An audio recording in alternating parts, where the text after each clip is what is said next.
Hey Track Gang, what's going on in this week's episode of the Boeville in Newtown? Well, it's right over here. Stand by and we'll get into what's happening this week.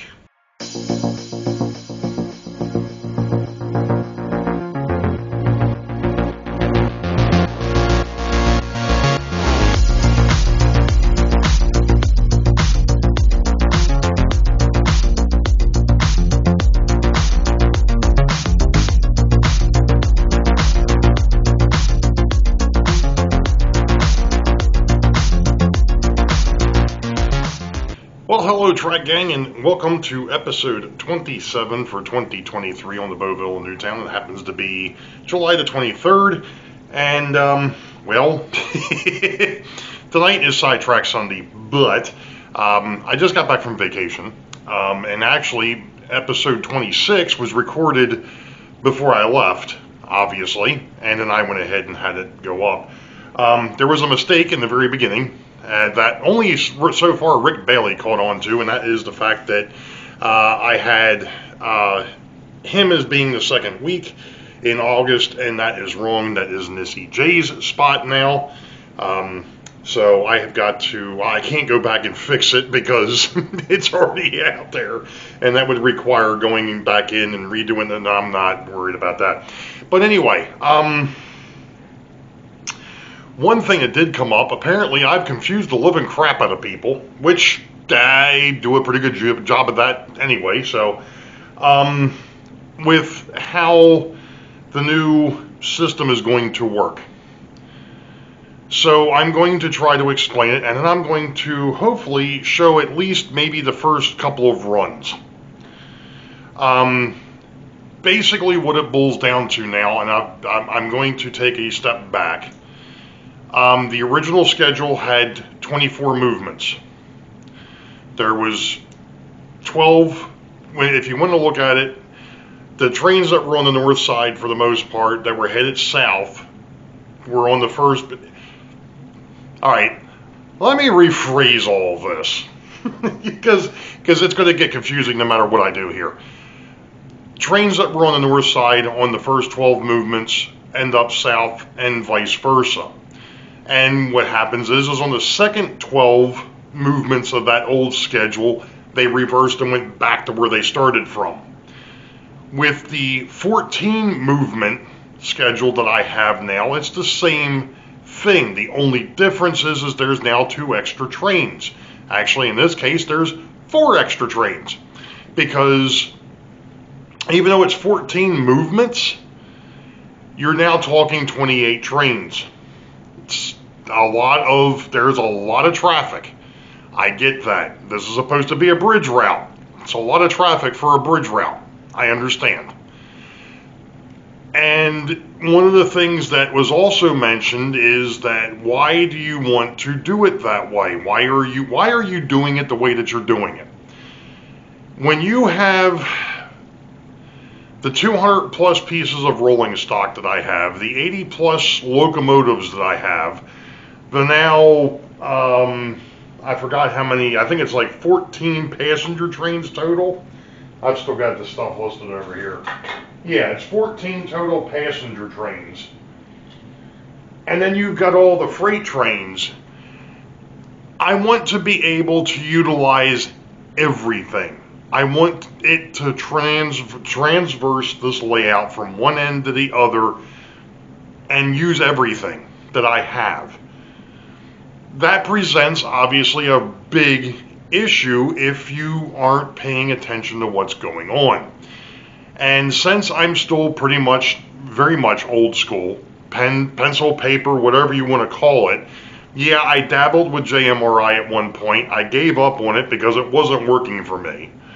And I know that people said you probably had a version that didn't have all the options and things of that's fine. I just never really went back and re-downloaded it or upgraded it because I'm still learning operations. And to me, the best way to do that is to actually operate the railroad and find the idiosyncrasies and find the nuances and then find all the problems instead of having something that's electronic figure it out for you. that doesn't seem, I don't know. I guess like I said, I guess I'm just too old school for that. You know, and a lot of folks were like, I just run what I want.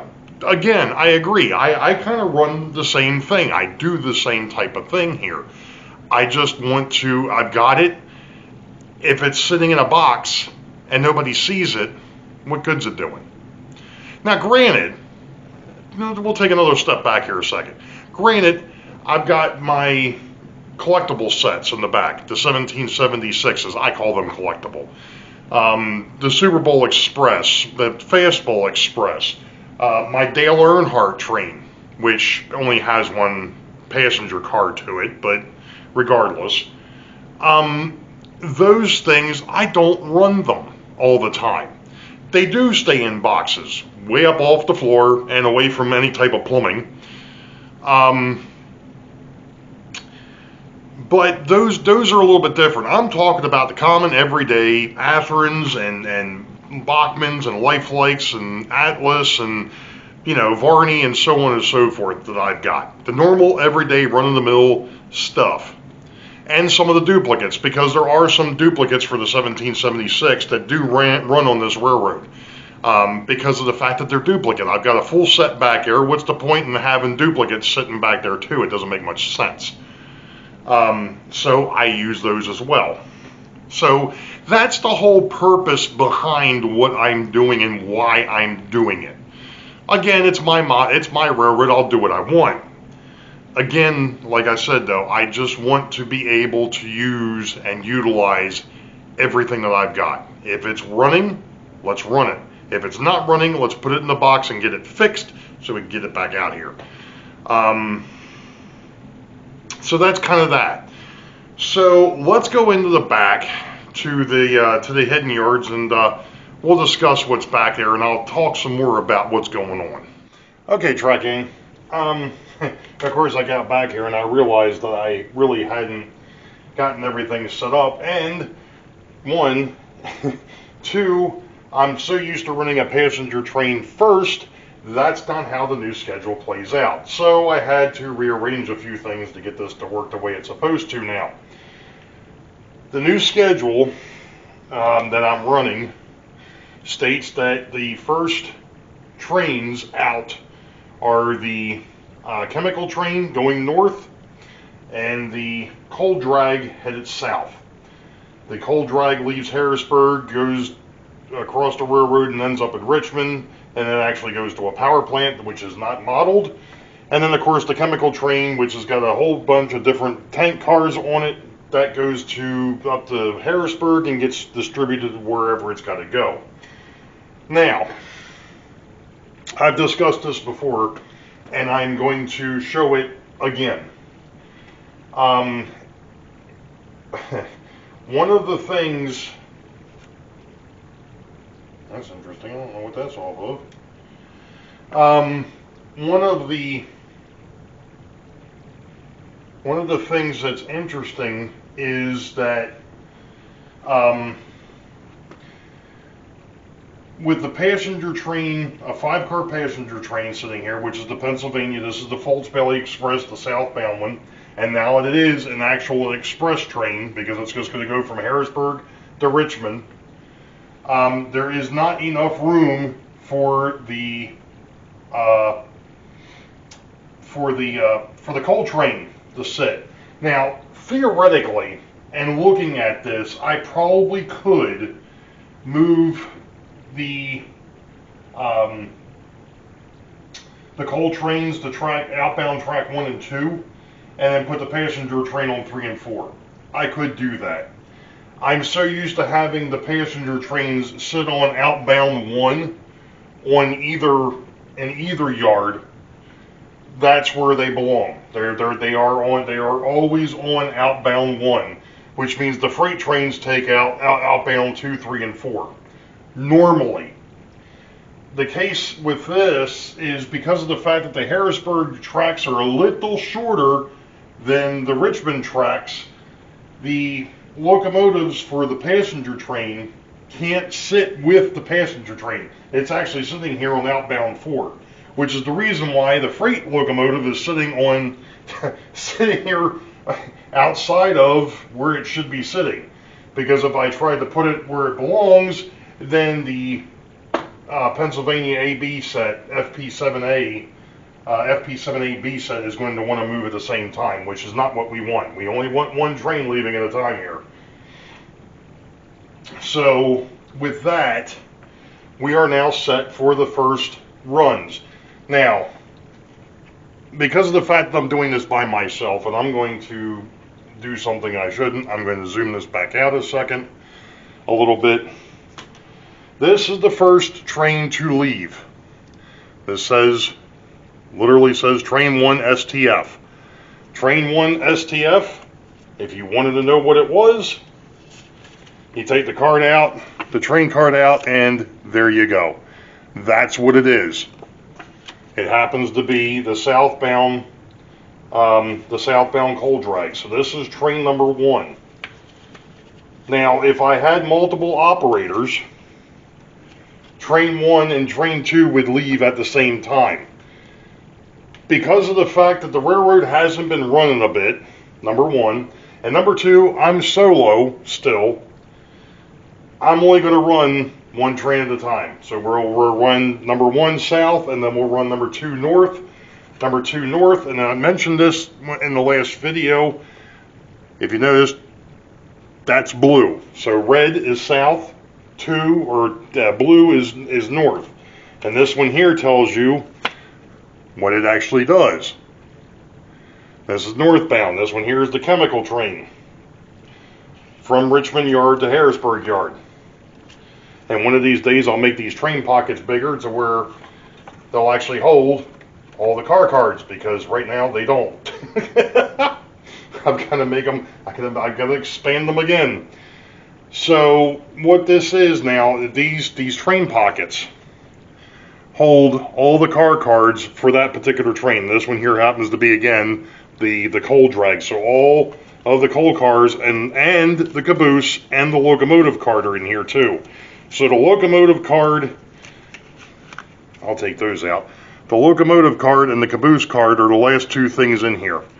This happens to be 7614. It's an SD40-2, and bringing up the rear is going to be chassis system B&O C93969. So that is what's going to happen. Now I'm going to put that back up here, and of course that didn't even show up on camera. But I'm going to put that back up here in the train pockets, or in the the yard pockets, because what happens is right now I've got one STF staged, and I've got 3 SEP staged. 3 SEP is the southbound express passenger. So that is over there. I'm pointing over here, and it's actually over there because it's southbound. It's Richmond, it's Harrisburg. So that one is the FP7AB unit, and the 5 cars from the Foltz Bailey Express. And of course on the north side you've got the exact thing. You've got train 2 NTF and 4 NEP. 4 NEP is Blackjack out in front here on outbound number 1 from Richmond. So that is that. So let's go ahead, move the camera out front, or I may actually just move this out of the way for a moment, and I'm going to bring the trains in, and we'll see what things look like. Alright, track gang, so as you can see, hopefully it's showing up. What we have is the inbound coal drag from Harrisburg. Now, one of the things that I will mention here is, the locomotive is here, right? The rear of this train is down here. So, as I've mentioned, to be able to do this, you have to bend the rules a little bit. So, why did I bring a box over here, by the way? Well, this box is for me to empty the coal cars. But before I do that, first thing that's going to happen here is we're going to pull the SD40-2 off, and we're going to sit him up there. And then we're going to open up the drawer that these will go into. Now, one thing to keep in mind if you are operating this yard, and I'm going to go ahead and start giving out some of the little tips, tricks, and things I've found. You have to remember the way that these have to go in the drawer is this has to be the first car on when you put the train back together going back northbound. So what does that mean? Well, we're going to dump the load, and he's going to go in the drawer down here outside. And then we're going to just continue doing the same thing until we have the whole cold drag put away. And that, I actually goofed. That car should have been there. That car can go there.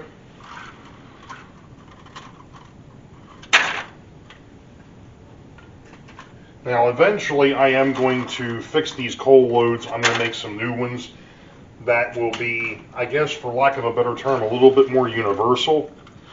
And I've actually got some that belong to the 30 tonners sitting here as well, just because I won't have enough for the 70 tons. And some of these are sand or gravel loads as well, so obviously I'll have to change those up as well, because this is supposed to be a coal drag and not a gravel drag.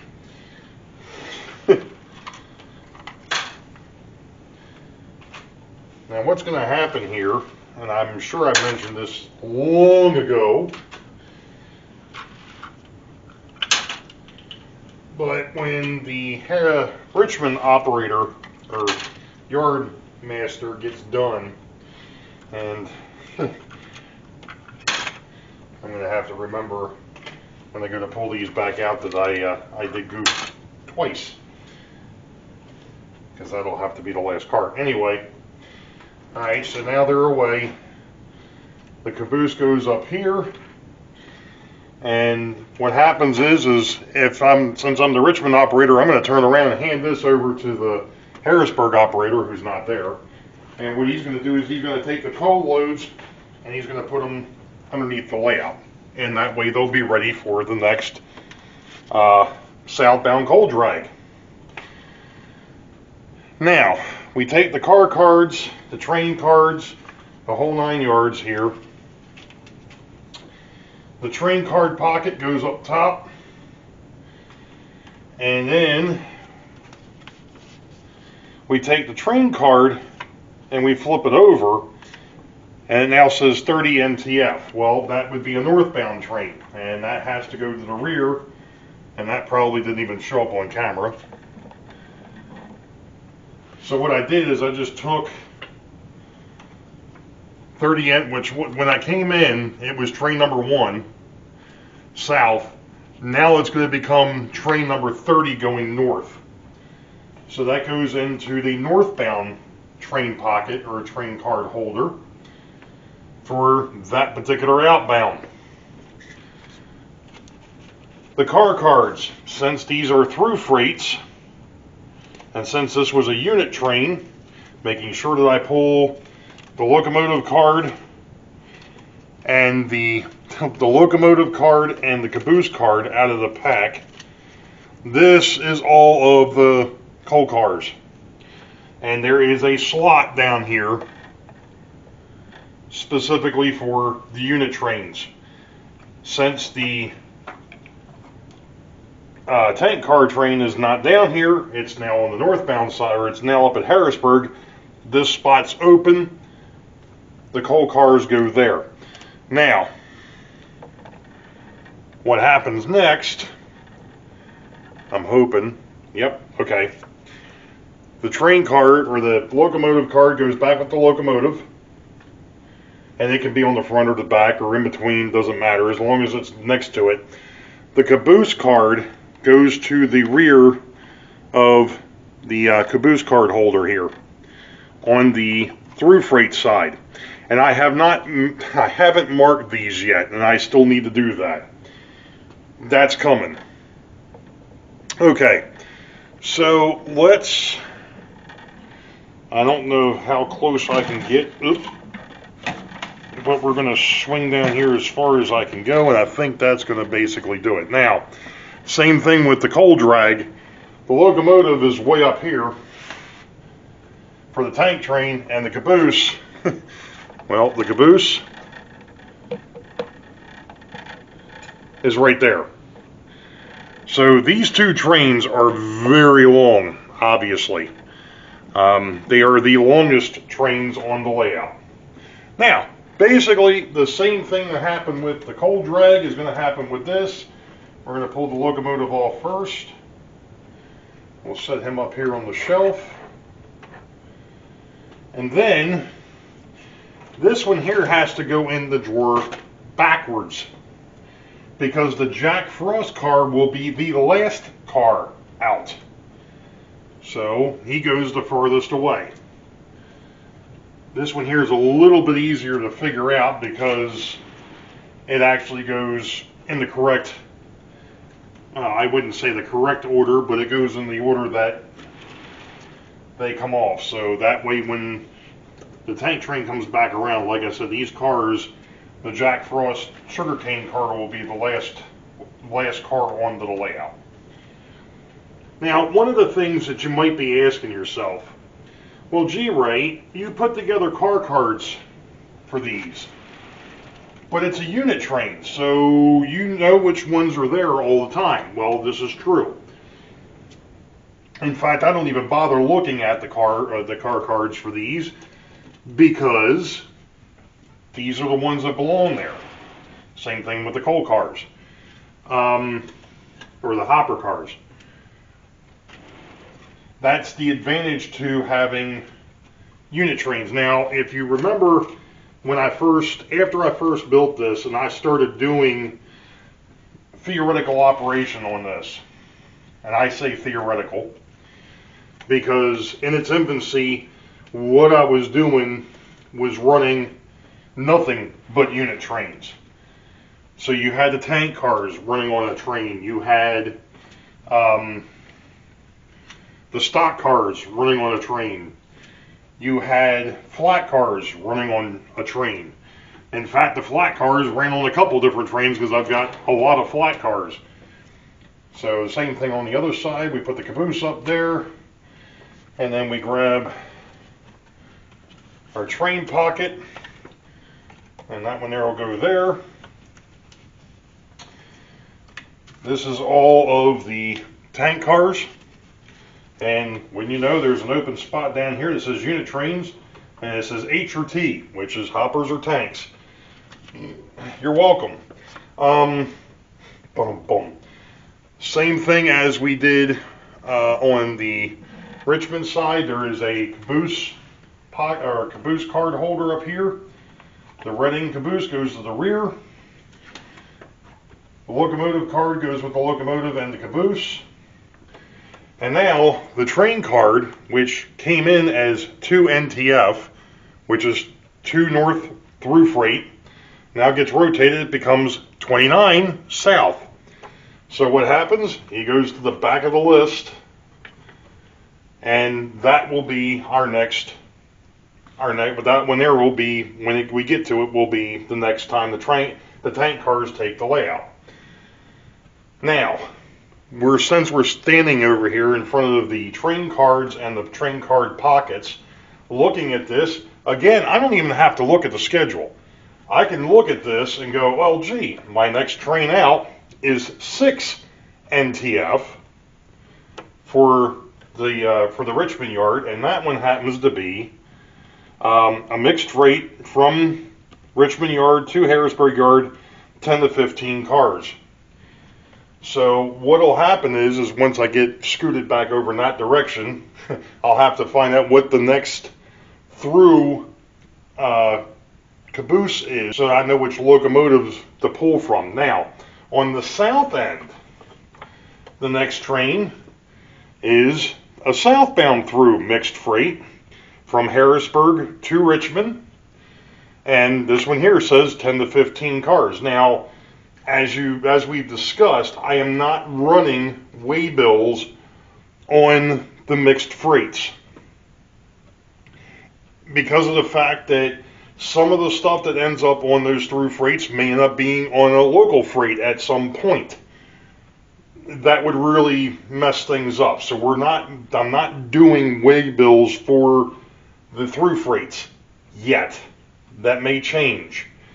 Now, one of the other things, and of course I'm just noticing, and this is the reason why we're doing this. I'm the Harrisburg, or I'm the Richmond operator, yard master. I see I've got train 4 north, EP, which is an express passenger. That would be Blackjack. The next train north would be train 6. Oh, wait a minute. The train after that says train 10. Ah, I'm missing train 8. Well, where's train 8? Train 8 is down here at the bottom because that is another passenger train. So all of the passenger trains, and why is this not spin? There we go. So somewhere down here, I have train 8. And there's train 8. And that happens to be the Baltimore, Ohio FP45. That's going to be pulling the old Tyco Streamliners. So, like I said, I don't necessarily have to look at a paper schedule. I can now look at the train cards and see what exactly is supposed to be happening. The funny thing of it is looking at the southbound side, what would be leaving from Harrisburg going to Richmond. I've got train 3, I've got train 5, train 7 is missing, which is down here. That happens to be, that'll probably be, I believe that's going to be the B&O FP7AB. Yes, it's listed there. So when I get past train 5, the next one out would be train 7. After that, we get to train 9, but train 9 is the southbound local freight. And that's where we'll start talking about the way bills and how all that's going to play out. So, the next thing that's going to happen, because I have to build the number 6 north and I have to build number 5 south, I'm going to build those up before Blackjack and the Pennsylvania FP7AB leave the yard. So I'm not going to show you what I'm doing there. I'll show you what it looks like after the fact. All right, let's swing down here and take a look and see what I did. We're going to start here in Richmond. This here is train 6 north. It's going to be pulled by the Pennsylvania FP7A. It's got 1 stock car, 2 box cars, 2 refrigerator cars, a bulkhead flat, a coil car, a piggyback, a tab car, and a pipe load. And of course the caboose is sitting out over here all by its lonesome at the moment. I could have put it behind here, but one of the things I want to mention before I get too much further, in fact, Anthony from the Georgia Sunbelt noticed these the last time he was here. I've got these things. These have made things so much easier putting the cars on the track. Obviously, they're re-railers. I think I got them through Amazon. They're Bachmann, and I think they were like $10 or $12 for the pair. I've actually got 2 of them. One for this yard and one for the Harrisburg yard, just like I said, to make things easier for getting the rolling stock on the track.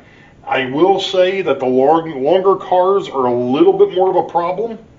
However, this thing is very helpful even when you're trying to put a GG1 on the track.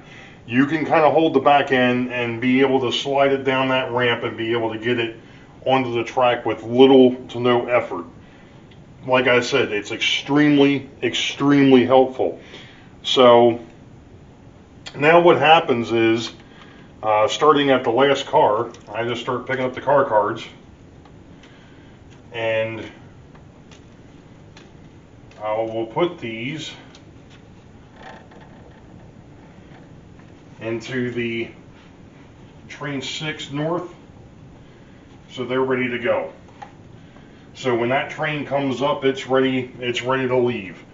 Now, let's go ahead and take a look at what's going on down here at Harrisburg. And I'm sorry if I'm shaking the living heck out of this thing. I'm trying not to. Basically, it's the same thing down here. The only difference is this is going to now be train 5 south. This one's being pulled by the New York Central. Thank you, Santa Fe Bob. So the same deal. I'm starting with the rear, or the last car in the train. Now, there is one difference with this one versus the one that's headed north. And that is the fact that if you notice, and I'm not sure how well it's going to show up on camera from the angle that we're at here, the transition car, which is this guy that's in front of the flat cars are on horn hooks. This guy is horn hook on this end, KD on this end. So that way I can hook the refrigerator cars, the box cars to it. And of course the locomotive is also horn hook. So the first car behind it is a stock car. So I've got a stock car headed south. I've got a stock car headed north. But on the northbound train, there is a bulkhead flat, that's the transition car, between the KDs and the horn hooks. And over here, it's a center flow hopper. So those cars don't really make too much of a difference because usually there's only 2 of those on a train for the through freights. And that's done on purpose because I don't need, to be moving all of the transition cars back and forth. So usually there's only 2. One at the front of the train and one somewhere near the back. Although, in theory, I could probably get away with only using a transition car in the front because a lot of the cabooses have a horn hook on one end and a KD on the other, at least for the through freights. The locals, they're KDing on both ends. And that's because when you're down at Boeville Yard, you have to be able to manipulate them. You have to be able to move them. So, one other thing that you'll notice. When I stopped the camera beforehand, the Pennsylvania FP7AB unit was sitting on track 4. I manually brought him out here and hooked him up to his outbound already. And as you can see, the locomotive is here. The last car is up underneath it here, and it's actually sitting on top of the switch. I know, Jason, you're not supposed to do that. I get it. Like I said, because of the constraints in this yard, or these yards back here, and looking at it, I might be able to do a little bit of manipulation, maybe. To be honest, there just isn't enough wiggle room back here to move that track like 4 inches. If I move this one 4 inches, I'll lose 4 inches off the Richmond side, and that's not going to help me because then the northbound passenger trains are going to be having an issue. So it is what it is. It's just one of those operating nuances on the Boeville and Newtown. So we are now ready to run the 2 through passengers, the express passengers. In this case, the Folds-Bailey Expresses, the northbound and the southbound. So I'm going to go ahead and get set up, and we'll be back as soon as I get back over here to the remote so I can stop the camera. It'd have been nice to take the remote with me.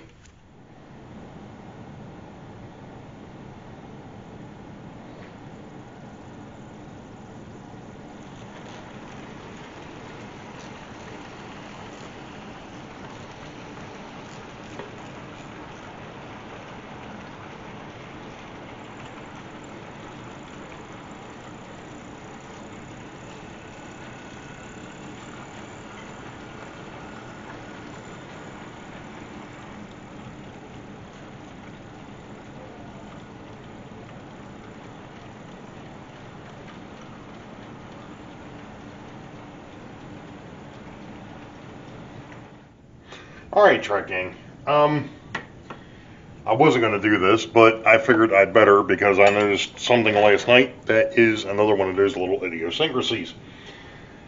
As you can see, Train 3, which was the southbound express, passenger train has made its way into Richmond. But before I can take him off the layout and put him in the back, I have to set the next northbound passenger train up. And that one should be train number 7. Or, in this case, train number 8. Because train number 7 is headed south, so this one here would be train number 8. So here is train number 8. This is the northbound express. And this happens to be the FP45. So the first thing we're going to do is we're going to put the FP45 on. Track 1. And then we're going to go ahead and load up the passenger cars.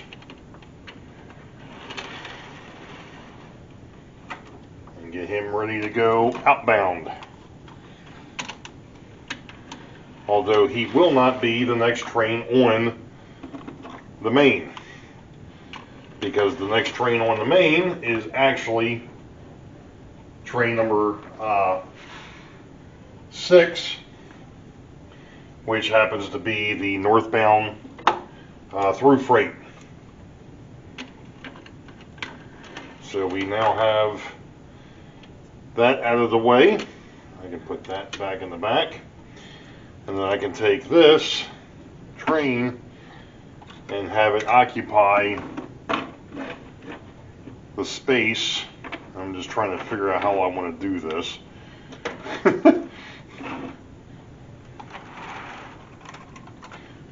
Oh, actually that'll work perfect.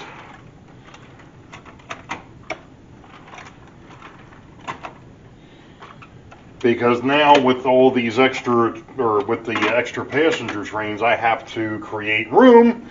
So, alright, what happens now is this pocket will go north, and now this, which was train 3 south, now becomes train 32 north. And I go ahead and put that over there with the train that I just put off to the side. I pick this up, and I put it on the northbound outbound box. And you didn't even see that. So I picked it up and I put it over here. That's the northbound outbound box. So, since we're here and we're doing this, let's go over to the Harrisburg side and do the same thing. Sort of.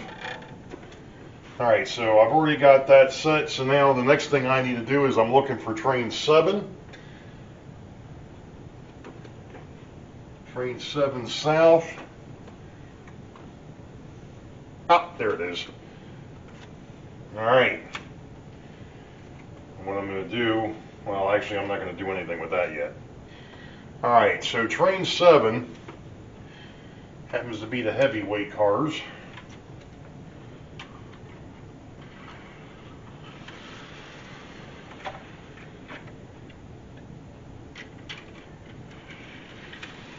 That are actually a part of, or actually are, the Riverside Transfer Express.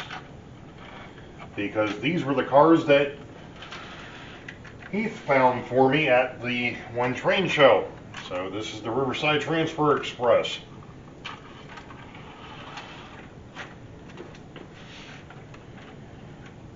And for some reason I've got a coupler that is stuck.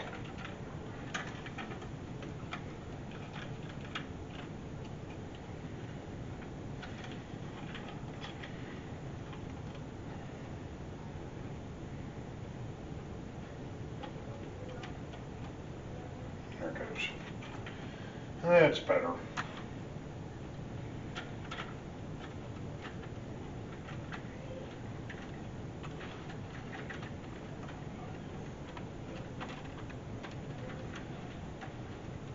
All right. Now, the Riverside Transfer Express is going to get pulled by Baltimore and Ohio FP7AB.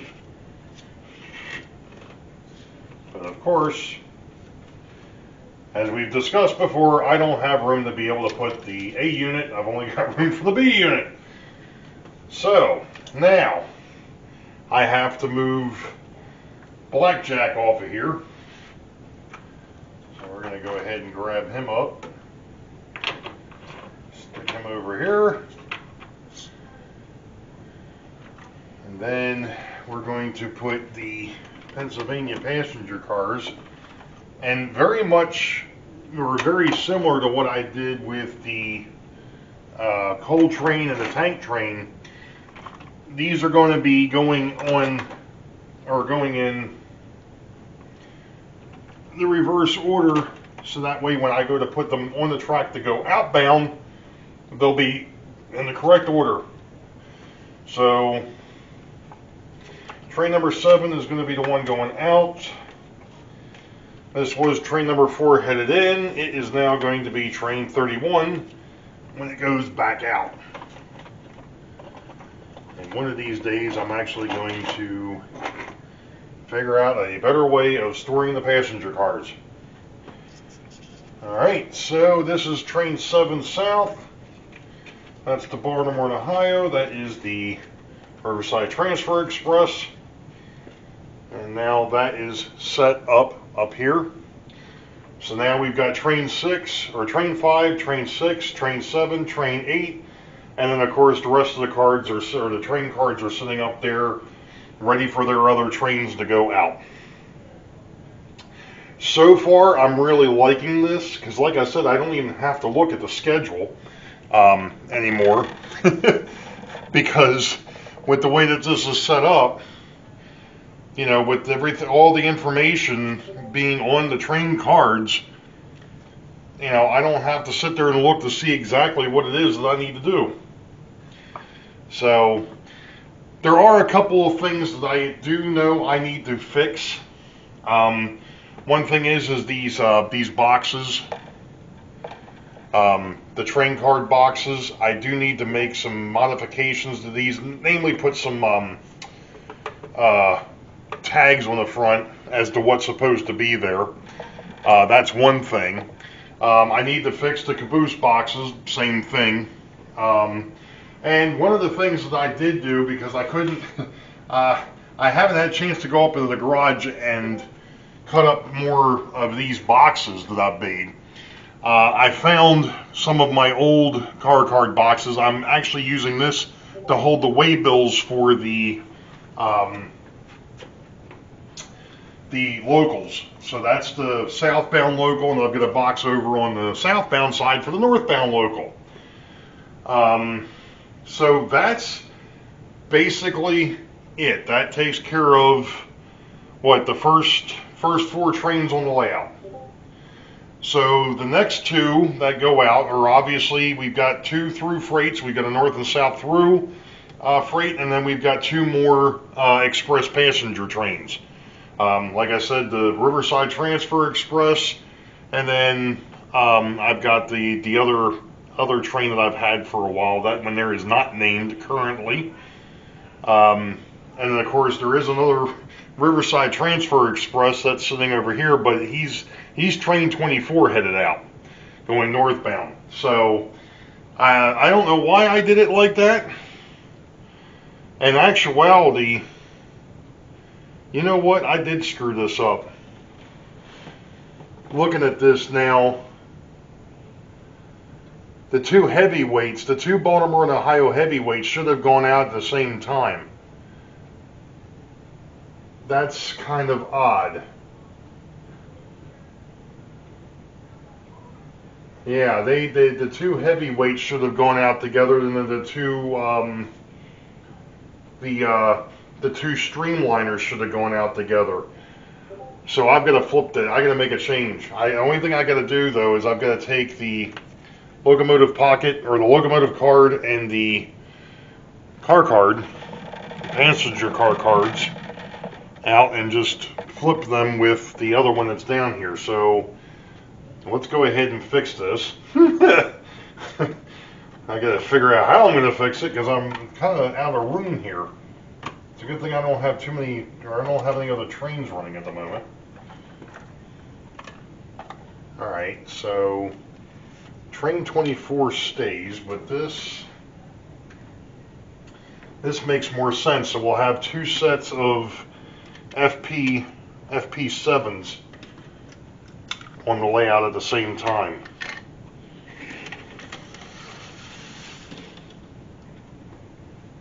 Which will look really cool, I think. We'll have to do some rail fading over at the bridge on the next on the next video, because this one here is already long enough. All right, let's get the rest of these passenger cars on here. Yeah, this makes more sense. I don't know how the heck I managed to goof that up. The heavyweights definitely should have gone out at the same time. One going north, one going south. Here we go. And then I can take these guys and put them back there with that train card. Now that one there is 24 out. So I've got an FP7AB there, I've got an FP7AB there, and they're going in the different directions. Perfect. That's better. Oop. Jeez. This is the reason why, Heath, I wanted to do this by myself first so I could fix stupid stuff like that. So the other two Baltimore and Ohio trains, which are actually 23 and 24, 24 is north, 23 is south. That's the two sets of streamliners that I've got. One of them's an Atherin set, and the other one's a Tyco or a Penline set. So I think they're Tyco, actually. I don't think they're Penline. So that's what those two dudes are for. All right. Any rate, you all know the deal. Wait for the eyeball. Green tracks ahead. We'll catch you all next time. Be safe. God bless. I did want to mention one thing here, and I'm hoping that I turned, yeah, I did turn the mic. That's a nice time to think about turning the mic on, right? You're already done with the video. Obviously, we've talked about this on Sidetrack Sunday a couple times already. The fall meet and greet, October 14th and 15th. Mainly the 14th, because like I've said, we've talked about this. I'm going to be busy on the 15th. So you're all going to have to either fend for yourselves, or you can hang out with me over at the Stella Maris Crab Feast. I will have a link to that crab feast in the description below. If you've missed it, go back and look at Sidetrack Sunday for June and July, number 4 for both months. The one for July is a little bit more, it gives you a little bit more detail. My daughter was actually on with that one, thank her. But yeah, that's where we're at. I want to thank all my subscribers. I know I've got a bunch of new ones. I know I promised I was going to do a shout out, but these videos are getting too long, so I will get that done next week. So you all know the deal. Wait for the high ball. Green tracks ahead. We'll catch you all next time. Be safe. God bless. We will see ya.